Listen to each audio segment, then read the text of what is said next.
आइए मेरे साथ समय में पीछे चलते हैं, एक ऐसे युग में जहां देवता और दानव आमने सामने थे। आज हम त्रेता युग की उसी भव्य गाथा में उतरने वाले हैं, वो दौर जब धर्म की पहली बड़ी परीक्षा हुई और इतिहास के सबसे महान महाकाव्यों में से एक ने जन्म लिया। तो क्या होता है जब सब कुछ परफेक्ट हो और फिर वो परफेक्ट दौर खत्म होने लगे? ये सवाल सिर्फ एक सवाल नहीं है, बल्कि ये उस कहानी की नींव है जिसे हम आज समझने वाले हैं। जरा सोचिए, जब अच्छाई और सच्चाई का स्वर्ण युग ढलने लगता है तो एक खालीपन तो आएगा ही, है ना? और उस खालीपन से क्या निकलता है?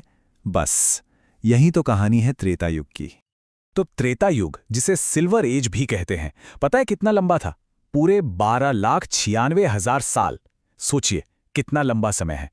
और यही वो दौर था जब पहली बार, फर्स्ट टाइम, अधर्म मतलब बुराई ने ब्रह्मांड में अपनी जगह बनानी शुरू कर दी। और एक वो छोटा मोटा बदलाव नहीं था, नहीं, ये तो एक ऐसी दरार थी जो आने वाले वक्त में बहुत कुछ बदलने वाली थी। अच्छा, तो सतयुग और त्रेता युग में आखिर फर्क क्या था? जरा इसे देखिए। सतयुग में धर्म मजबूती से अपने चारों पैरों पर खड़ा था, सब कुछ परफेक्ट। लेकिन त्रेता युग आते आते धर्म का एक पैर समझ लीजिए कमजोर पड़ गया, और बस यहीं से सारी कहानी बदलनी शुरू हुई। पहली बार लोगों में अहंकार और इच्छा जैसी चीजें आईं, लोगों की उम्र भी घटने लगी, और सबसे बड़ी बात, यहीं से संघर्ष की शुरुआत हुई देवताओं और असुरों के बीच। तो जब धर्म कमजोर हुआ तो जाहिर है किसी और को तो मौका मिलना ही था। तो ये दरवाजे किसके लिए खुले? ये खुले अंधकार की ताकतों के लिए, असुरों के लिए। और बस यहीं से शुरू होता है इस युग का सबसे बड़ा, सबसे महाकाव्य संघर्ष। अब देखिए, होता क्या है कि जैसे जैसे धर्म की पकड़ ढीली हुई ना, कॉस्मिक बैलेंस यानी ब्रह्मांड का संतुलन वो बिगड़ने लगा। एक तरफ देवताओं की शक्ति घट रही थी और दूसरी तरफ असुरों की शक्ति तेजी से बढ़ रही थी। उन्होंने ऋषियों के यज्ञों में, उनकी तपस्या में रुकावट डालना शुरू कर दिया। मतलब पूरे ब्रह्मांड का जो सिस्टम था वही खतरे में आ गया था। और इस बढ़ते हुए अंधेरे का एक चेहरा था, रावण। पर रुकिए, रावण कोई आम विलेन नहीं था, बिल्कुल नहीं। वो एक महान विद्वान था, भगवान शिव का बहुत बड़ा भक्त, एक बेहद शक्तिशाली राजा। लेकिन उसकी सारी अच्छाइयों पर एक चीज हावी हो गई, उसका अहंकार। और वही अहंकार आखिर में उसके विनाश का कारण बना। पर कहानी सिर्फ अंधेरे की नहीं है। त्रेता युग असल में पुण्य और धर्म की सबसे बड़ी परीक्षाओं का दौर भी था। मतलब एक तरफ दुनिया नीचे जा रही थी, पर उसी दौर में कुछ ऐसे लोग भी थे जिन्होंने अपनी नैतिकता और शक्ति का ऐसा उदाहरण पेश किया जो आज भी याद किया जाता है। मिसाल के तौर पर राजा हरिश्चंद्र को लीजिए। उन्होंने सच बोलने के लिए अपना राजपाट, परिवार, सब कुछ दांव पर लगा दिया, लेकिन सच का साथ नहीं छोड़ा। या फिर राजा विश्वामित्र थे तो एक क्षत्रिय राजा, पर अपनी तपस्या के बल पर वो ब्रह्मर्षि बन गए। सोचिए, अपनी इच्छा शक्ति से उन्होंने जो चाहा वो हासिल कर लिया। ये कहानियां असल में हमें बताती हैं कि उस दौर में सही और गलत की लड़ाई कितनी गहरी थी। और जब ये संघर्ष अपने चरम पर था, जब दुनिया को एक नायक की सबसे ज्यादा जरूरत थी, तब हुआ एक दिव्य हस्तक्षेप। जी हां, हम बात कर रहे हैं रामायण की। त्रेता युग का दिल, उसकी आत्मा, वो महागाथा जो हमें अधर्म पर धर्म की जीत की कहानी सुनाती है। तो ये है भगवान राम की यात्रा की एक झलक। उनका जन्म ही हुआ था धर्म को बचाने के लिए, फिर एक वचन को निभाने के लिए 14 साल का वनवास। इसी दौरान उनकी पत्नी सीता का अपहरण हो जाता है, और फिर उन्हें बचाने के लिए होता है एक महायुद्ध। और अंत में जीत के बाद वो अयोध्या लौटकर एक ऐसे राज्य की स्थापना करते हैं जो आज भी एक मिसाल है।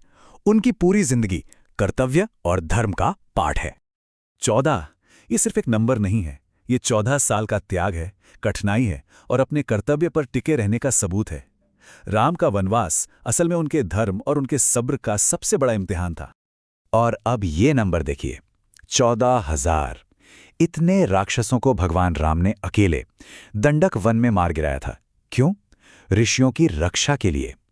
ये आंकड़ा उनकी दिव्य शक्ति तो दिखाता ही है, साथ ही ये भी बताता है कि वो निर्दोषों की रक्षा के लिए किस हद तक जा सकते थे। और फिर कहानी पहुंचती है अपने क्लाइमेक्स पर। एक एक करके देखिए क्या होता है। पहले हनुमान जी का समुद्र लांघकर लंका पहुंचना, फिर वानर सेना का वो अद्भुत राम सेतु बनाना, उसके बाद लंका की घेराबंदी और उसके बड़े बड़े योद्धाओं का मारा जाना, और आखिर में राम और रावण का वो महायुद्ध, धर्म और अधर्म का आमना सामना।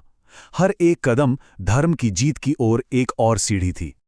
तो इस पूरे महाकाव्य युग से हमें क्या मिलता है, इसकी विरासत क्या है? आइए जरा इस पर भी नजर डालते हैं कि ये कहानी हमारे लिए क्या छोड़ गई। देखिए, रावण का अंत सिर्फ एक राजा की हार नहीं थी। ये तो अहंकार के खुद को तबाह करने की एक कभी न खत्म होने वाली सीख है। ये कहानी हमें ये बताती है कि आपके पास चाहे कितना भी ज्ञान हो, कितनी भी शक्ति हो, अगर अहंकार आ गया तो सब कुछ खत्म हो जाता है। और भगवान राम की जीत का नतीजा क्या निकला? राम राज्य। ये सिर्फ एक किंगडम नहीं था, ये एक आइडियल था, एक ऐसा राज जिसकी नींव न्याय, धर्म और कर्तव्य पर रखी गई थी, और ये आज भी एक अच्छे शासन का सबसे बड़ा पैमाना माना जाता है।